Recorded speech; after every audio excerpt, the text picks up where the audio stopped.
On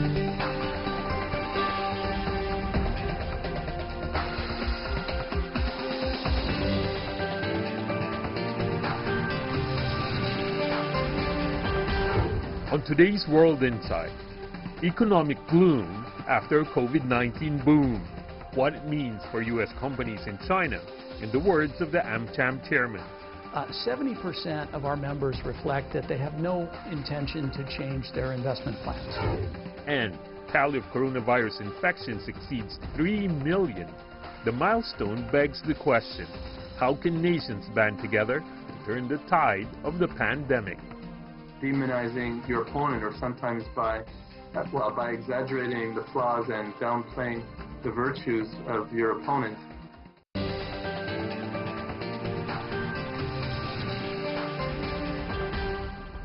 Here is our host, Tian Wei. Hello, I'm Tian Wei, and welcome to World Insight. The COVID-19 pandemic has disrupted global supply chains, with factories, big and small, grinding to a screeching halt. As global companies learn to cope with the unprecedented disruptions, what's in store for the post-pandemic global market? Are foreign companies leaving China?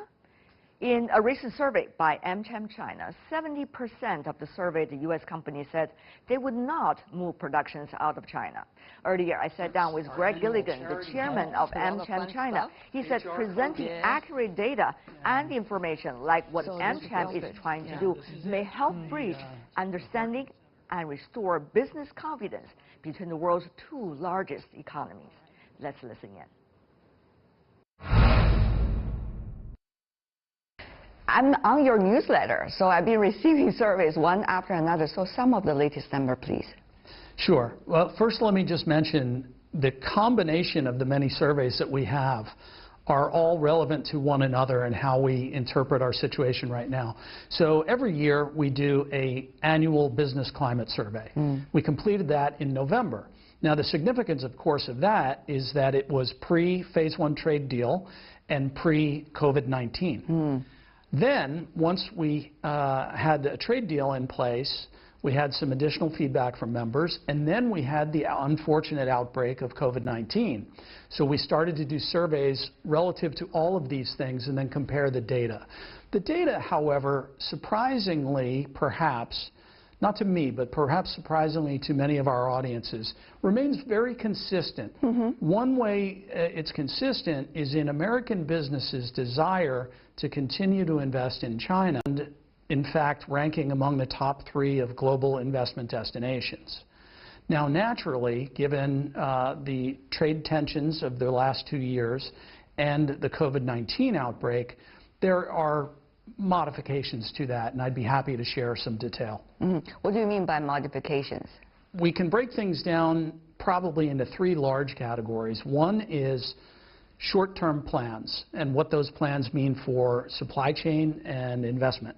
And then there's longer-term plans, and by that I mean 3 to 5 years. And then also about what the business community views of the U.S.-China relationship and how that will impact those 2 things. So if we look at the short term, 70% of our members reflect that they have no intention to change their investment plans. There are a number of folks that are looking at some elements of supply chain. However, largely, ones that have moved supply chain have already done so. And that was a reaction in the past probably to measures of cost. Tariffs certainly factor into that. But over the long term, there's been other changes in the cost of labor and rising wages and cost of supply, et cetera. So what we see is a large commitment to staying the course, but then there's about 24% of the membership that are looking at making adjustments to supply, and 12% looking at making adjustments to production. Interesting. Do these vary from one sector to the other? Yeah, and particularly on the investment side. And so where I would say there's less optimism are in technology and the service sectors because they face certain headwinds that they which would include the U.S.-China relationship broadly. And so they have moderated their view on future investment. What you have just said to me, I think is the general impression I've also got when talking to various businesses from the United States that are here. So I would think the information you're providing are very accurate in a way. On the other hand, though, politics is getting ever more complicated. Sure. And it's layered up now with the so-called before coronavirus, BC, and AC after coronavirus, which of course is changing a lot of things, at least for the short term. So how do you, in AmCham, looking at the long-term nature of relationship between China and the United States and the short-term, possibly short-term, we don't know, effect of COVID-19? How are these two factors impacting, how you are communicating with your members and adjusting your plans? Sure. Things change so rapidly, particularly in the last several months, that we need to reach out on a weekly basis and sometimes daily to both the U.S. government and to China government, and then reflect what we're hearing and what we're sharing to the membership. And it's a continuous feedback loop, because the membership says, gee, we wish you would bring this particular ask to China government and that particular ask to the U.S. government. And so what we try to do is stay objective, stay down the middle, and be a bridge. How can you do that? I mean, who are you talking to on the Chinese side, and who are you talking to on the U.S. side, if I could ask? Oh, certainly. Naturally, on the U.S. side, we talk to the U.S. Embassy here in Beijing all the time, and they have various functions and specialties across all the things you would expect, whether it's agriculture or technology, commerce in general, etc. And then on the China side, we naturally speak on a regular basis with the Ministry of Commerce, the Ministry of Foreign Affairs, the NDRC, MIIT, the Market Regulation Administration, etc. I mean, we had a recent call supported by China government, and they had 11 ministries on the call with us, engaging with 400 plus of our members. And so we were able to cover a very broad spectrum of ideas and needs and requests. So we have a really broad outreach. Sounds very productive, what you have been engaging with. On the other hand, Greg, how do you look at politics this year? This is an election year for the United States. Yes. How do American businesses around the world, particularly here in China, where there is a geopolitics game going on between China and the United States, try to deal with this reality? I would assume a lot of uncertainties and crises to have to deal with every day. And uncertainties and crisis and sometimes tension is because we're humans and we have, human nature. Now you become very philosophical. Yeah. Is that part of the job? I think it has to be. Because what it really is about bridging understanding. We have two different cultures, two very different languages, and all of that can lead to increased misunderstanding. However, what we have are two peoples that share a lot of common values and goals. And so we need to kind of find those areas of commonality and continue to work on those areas of difference. My predecessor, Tim Stratford, phrased it in a way that I really like, and he said, 和而不同, which is something in the equivalent of understanding and respecting each other's differences, right, and coming together. And so that's what we try to do at the Chamber, because commerce, frankly, is the largest part of the U.S.-China relationship. And maybe if we can get this right, it will help the other areas of the relationship. Totally understand the way of thinking. However, Greg, if I could just use one or two examples. Recently, we've been hearing media reports about the Republican Senate campaigns during this election year, suggesting to their candidates to attack China as a way of winning over the Democrats. So there are specific lines about how to do the attacks and what to do, to what length, and about which issue. I wouldn't go through all of them because they are designed by the strategists, and they are, many of them, in Washington. So what you have just said is that you are trying to deal with the impact on business once they are really impacting. But what about all of these signs that are trying to push the two countries further apart, that are further stir the water while the water could be calm? So, Greg, what about that? What does that mean for your job as, you know, the chairman of AmCham, who are trying to promote this trade relationship? What we do is we differentiate between rhetoric and action. So, but sometimes rhetoric leads to action because the public mood are going to be changing as a result of that.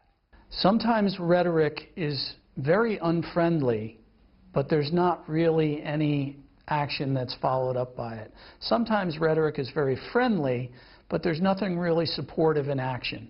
And so we always compare the two to see, you know, what to believe, what to spend our time on. And then again, coming back to our role, we reflect objective information to both sides in the same way. We gather data and we share that data along with what we think are the issues and how to solve them. So again, we try to just play it down the middle and be that, you know, constructive force. Economic gloom in the wake of the pandemic. The Organization for Economic Cooperation and Development, or OECD, recently scaled down its forecast for the year 2020 world GDP growth to negative 1.5%. So how could businesses, local and foreign, survive despite looming uncertainties? Let's hear what Mr. Gilligan had to say during the interview. We see business people, particularly some of the most distinguished members, as we have seen these days in the U.S., playing different roles and having different approaches. Sure. Bill Gates, for example, of course, he's more than a business person. He's a global philanthropist. He has been speaking out in the public health crisis about the preparedness and about global cooperation, while others seem to be more behind-the-scenes advisors to the current president in the administration. So, Greg, obviously business people are choosing different approaches and different roles as they consider as important for either their personal good or the public good. What is the role, do you think, Greg, as the chairman of AmCham, that business people should play? Because after all, you're working with more than several thousand business people that are doing business here in China. Yes. So we try to build on positive momentum. We stay away from too much of the politics. Again, the two political systems are so different. Yeah. And in today's news cycle, there may be one hot story, and tomorrow it'll be something different. But over the longer term, the foundation of the relationship, the anchor and the propeller of the U.S.-China relationship is commerce. And so if we can work to strengthen that, it should benefit the larger relationship. But it's not even China and the United States. It's also within your country. For example, some are talking about let's do global cooperation. Without that, none of us could survive. And the public health crisis certainly demonstrates that. Right. Others are saying, no, right? I mean, it's having an impact on our economy, and that is exactly the time when we should look inward. So you have that debate going on in your country too. Of course. So how would businesses deal with those, you know, very different voices also on your home turf? And how is that reflected here when you're doing business overseas in a country like China? Well, if you look at our recent survey results, many of them, it's about 50 or 52%, say that it's too soon to tell what to make of COVID impact and what to take from that impact into investment and supply chain plans. So again, that's coming back to business being cool-headed about let's gather more data, And maybe when they're at 70% of data, then they'll make a decision to try to stay ahead of the market. But business people have a very solid way of filtering out the politics and focusing on the marketplace, who we serve in society, shareholders, customers, et cetera. That probably has also a lot of relations with the debate about globalization, because many of the companies you have here are multinationals, and they are global companies on their own. Sure. So over the past few decades, there were glorious times of multinational companies, and people have a huge respect for them. But over the past 10 years, shall we say, we see some side effect of globalization, and therefore they, quote unquote, seem to have this original sin. So how, on the one hand, being a pioneer, trying to promote global business and bringing jobs both at home and to the economies where they operate, while at the same time deal with this quote-unquote original sin, that it seems that whatever they say or they do will be colored in a very different way. So this, to me, is a very interesting phenomenon, Greg. Globalization is controversial. However, there's so many people that benefit from it. And the two largest economies in the world need to do better in handling this particular topic. The U.S. previously was seen as a leader of globalization and efforts, but of recent years is seen retrenching and moving away from globalization. China is very vocal with being a champion of globalization, and so it's necessary for both sides to figure out how do we narrow that lane of, let's say, national security and law enforcement so that we can broaden the other areas. And that way we can preserve the areas of globalization that should be preserved while still protecting the vested interest of each country. But then, Greg, how to ask business leaders to decide what they need to do? Well, they are trying to deal with constant crises and unpredictabilities. So there has to be some fundamental morals or principles that they have to hold in their heart very dearly so that every time it could be much clearer. But that's very difficult. You are a business leader yourself. You run your own business while at the same time serving as chairman of AmCham. So tell me about your thinking process these days when engaging, when doing business, when talking to your members. I've been philosophical myself recently. Yeah. And as an American, the way I process where we are right now is that 9/11 changed America, and it changed the way Americans think in many ways. But now COVID-19 is the global 9/11. We all realize that the world has changed. And there is no stronger demonstration that we live in a global village than what we've been going through these last several months. And so when one thinks about decoupling and, retrenching and just being, isolated or independent of others, you realize that that's not possible, that global health and welfare depends on countries cooperating properly, whether it's to fight the virus or to do economic stimulus, to preserve global supply chain that feeds people or keeps doctors and nurses safe. There's just so many things that we can't walk away from, because if we did, we'd be harming ourselves. And so business needs to look at that. It can't be entirely about cost. It needs to be about cost benefit and how you weigh the two. And so that's where, you take those two things and then you take narrowing those other lanes I talked about so we can broaden the areas of cooperation in business to the benefit of human health and welfare. What about the immediacy of policies? We see different governments use different sets of policies. How would you compare many of the businesses that you are having here in terms of the China policy, because they could also be subject to the China policy, while at the same time subject to the American policy? How does that work? Well, it needs to go beyond just the U.S. and China. And if you think about maybe the G20 or even more broadly than that, we need governments and central banks around the world to work in concert to get the economy back on its feet. Stopping work was very necessary in many places and less necessary in others.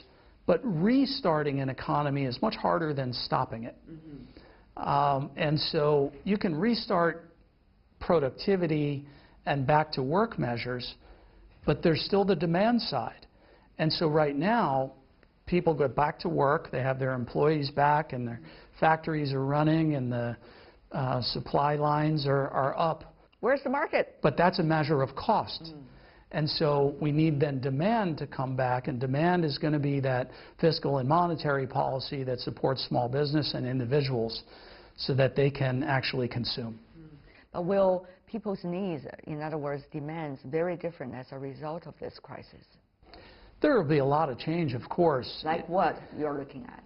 Well, consumption may differ in how it happens. For instance, there may be a much greater shift to e-commerce.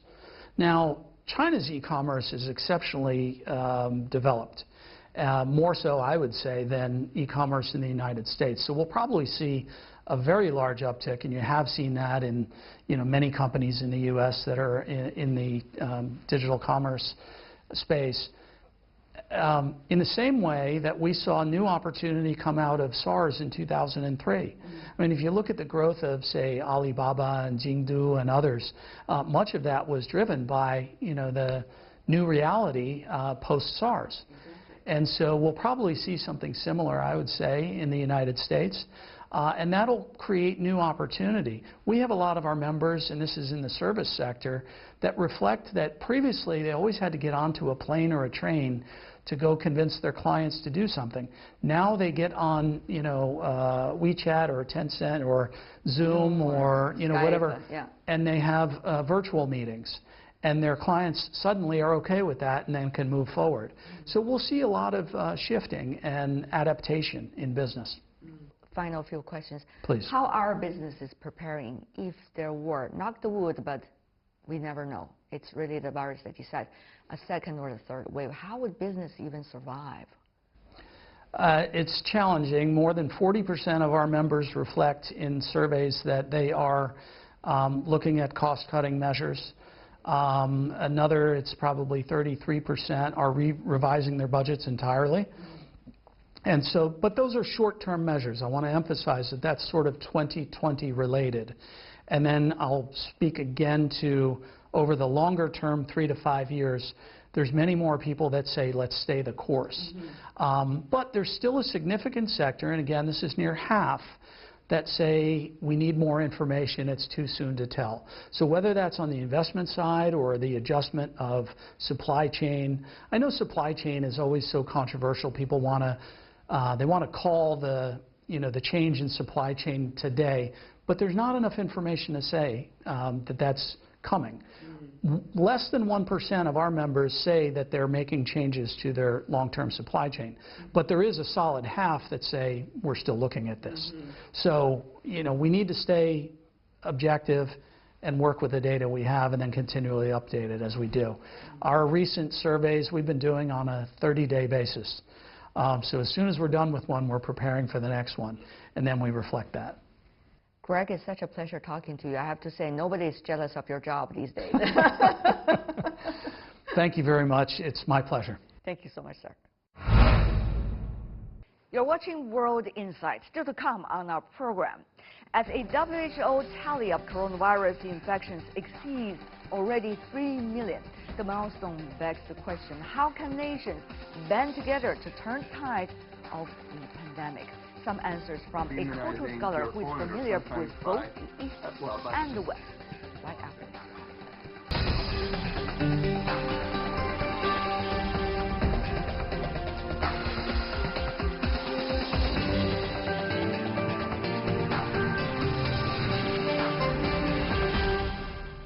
Welcome back. You're watching World Insight. I'm Tian Wei. The fight against coronavirus pandemic has claimed over 200,000 lives, but the battle has not been limited to hospitals, with accusations and squabbles flaring up between nations. How can they better work together? We try to figure out the answer about that with Daniel Bell, the Dean of the School of Political Science and Public Administration at Shandong University. He also is the co-author of the book, Just Hierarchy: Why Social Hierarchies Matter in China and the Rest of the World. Let's listen in to what he had to say. He's believed to be familiar both with the East and the West. For more, I'm joined by Daniel Bell, who is the Dean of the School of Political Science and Public Administration at Shandong University. He's joining me now from Shanghai. Daniel, good to see you. Thanks for having me. Things are a little bit out of order, shall we say, as a result of the pandemic. And so is some of the debate we've been hearing. What do you make of the debate concerning, quote-unquote, the origin of the virus? Well, I mean, I think it's too early to tell. We have to let the scientists determine the origin. But obviously the whole debate is so politicized at the moment. And in a way, it doesn't really matter what the origin is. The question is, how do we deal with it now, and how do we mitigate relapses in the future? I think that's more important now from a public policy perspective. Yeah, it is so politicized, and many feel the same way. Why is it, do you think? Well, I mean, it is one of the kind of black swans that really throws our ordinary way of life out of whack in a way that hasn't happened perhaps since wartime. So obviously it's bound to be a political issue. But in contexts like the United States, where there's presidential elections in a few months, it's obviously even more likely to be used and misused by political leaders who want to gain votes rather than solve problems. And as a result of that, for scholars like you, how do you see the latest debates? Well, so in the very beginning, obviously, there were some mistakes made on this side in this country.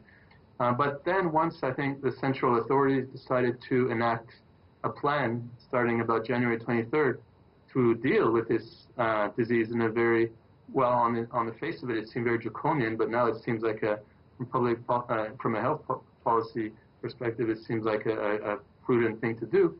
Then since then, I think that in China, more or less, the political system has done quite a good job at dealing with it. I mean, certainly if I compare to where I'm from, in Montreal, Canada, where there was plenty of notice. I mean, here in China, we criticize leaders for taking maybe 3 or 4 weeks to get on board, but in Canada, they had a lot of time to prepare. They could, and yet they didn't. So it's not just something that's distinctive to the Chinese political system, unfortunately.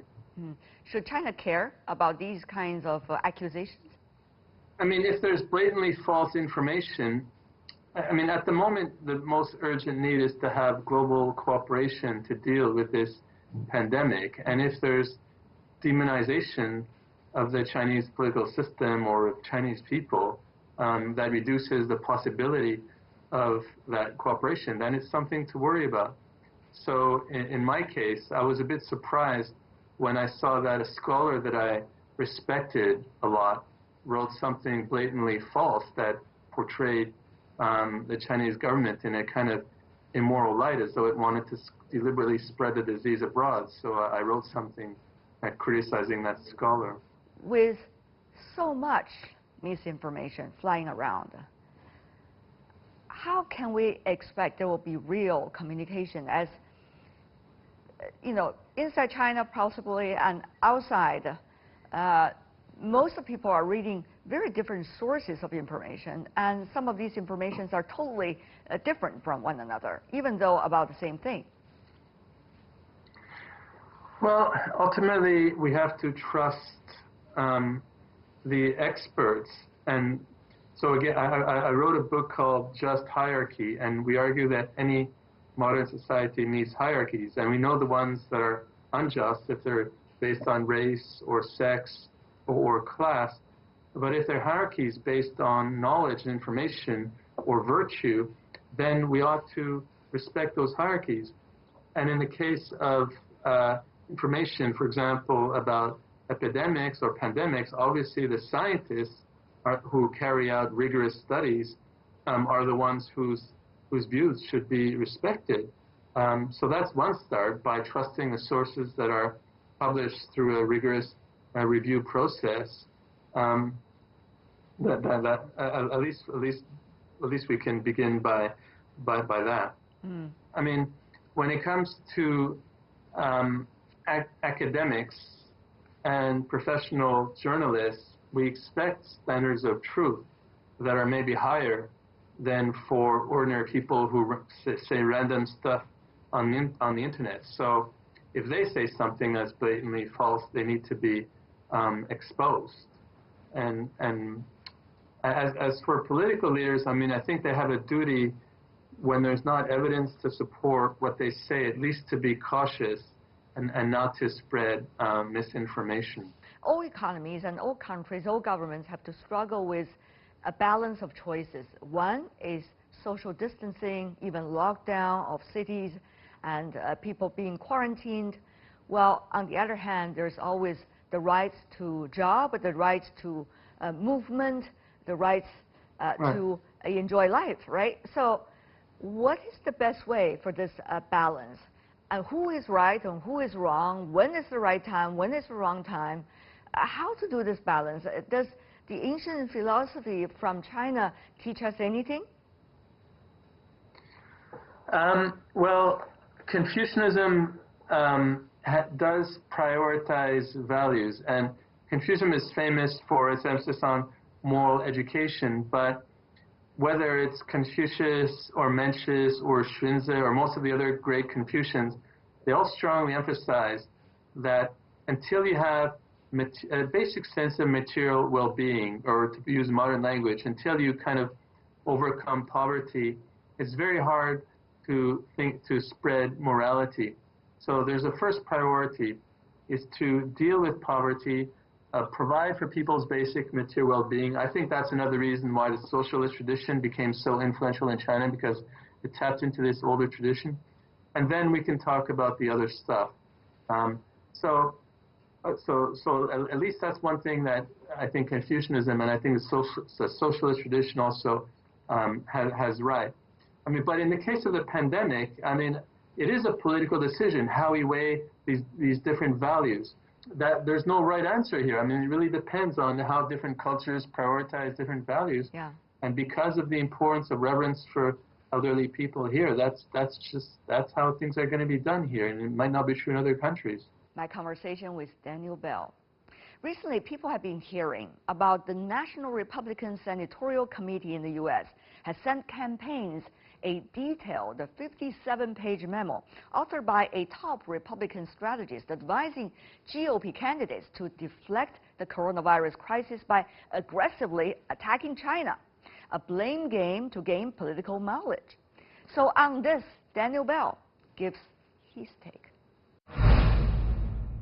Political leaders typically, they might say false things, but they also say things that are kind of true or kind of untrue and that are not supported by evidence, or else highly misleading. So that too should be exposed. But as you know, I mean, the United States is a very special place around election time, and unfortunately, the way to get support often is by demonizing your opponent, or sometimes by exaggerating the flaws and downplaying the virtues of your opponent. And in this case, obviously, the U.S. administration made huge mistakes in delaying ways of dealing with this pandemic, and rather than attributing the flaws to themselves, they're going to look for the enemy. And unfortunately, China is the likely kind of punching bag. It happens often in U.S. elections, but it's been getting worse and worse, and even more worrisome. Even after the election, this demonization continues. I mean, that's really the most worrisome part. Having said that, though, Daniel, in face to this? What can China do? Or what can people like us who live in China and think the other side didn't get the sufficient information or even misinformation only do?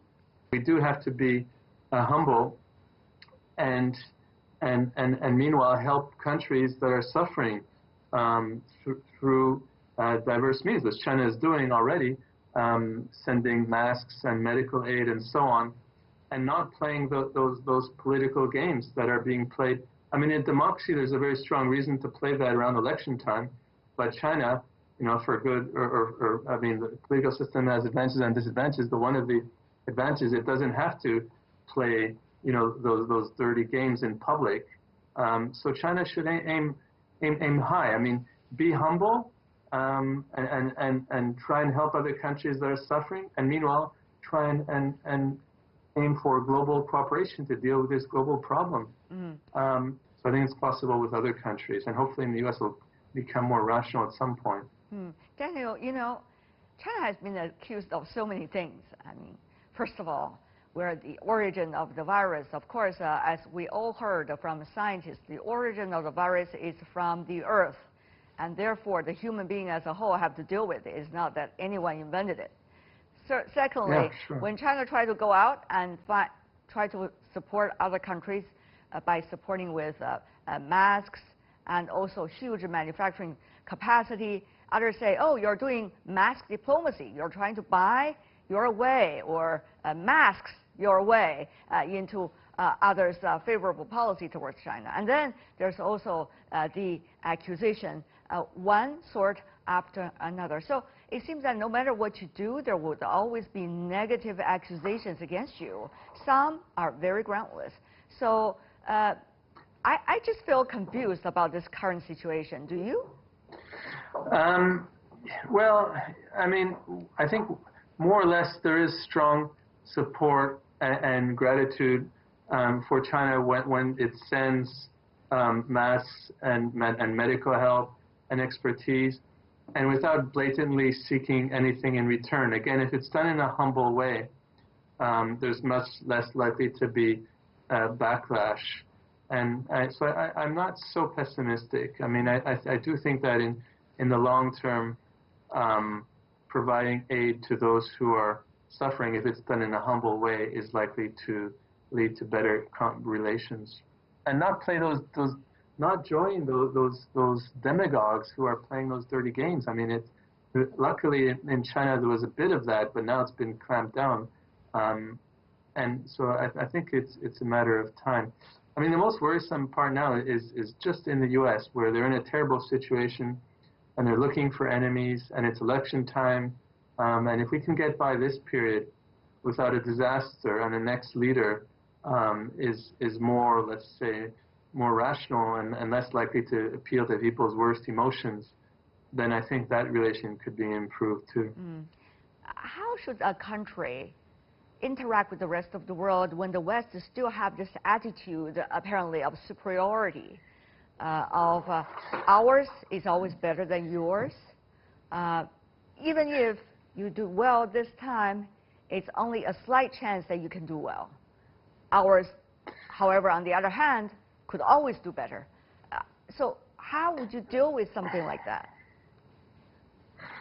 I think it's maybe more of a problem in the United States, where there's this widespread view that our way is the right way and it ought to be universally spread.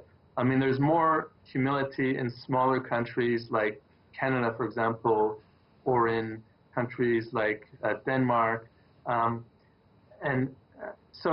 So I think it's more of a problem with this. I mean, on the one hand, I think we need to recognize that there are some universal values, like, for example, the right to life, that the way that governments are evaluated in dealing with COVID-19 is whether they've done well at respecting the right to life. And on this standard, obviously China has done well relative to countries like the United States, according to this value of the right to life, which is so important and a universal. But in other ways, like what is the right way of selecting political leaders, or which sorts of cultural systems should be prioritized, or what's the right form of family life? I mean, we need to allow for diversity. And I mean, I think it's obvious for Chinese intellectuals that what's the right way of selecting leaders, for example, depends on a country's culture and national conditions, size, history, and so on. Whereas I think it still is a very strange view in most Western countries, most strongly held in the United States, that if you don't have our political system, you're fundamentally illegitimate. I mean, it's such a weird view. And we need to fight against that, not so much by criticizing their system, but by just saying that it's appropriate for you guys, given your history and your culture, but please allow for a bit of diversity, and please be tolerant regarding what we're doing here. Professor Daniel Bell. And that is all the time we have for this edition of World Insight. To find out more, you can always search us, World Insight, CGTN, into your search engine. Check out our YouTube channel. Follow us on Twitter, Facebook. From me, Tian Wei, and everyone on the World Insight team, thanks for watching. Bye for now.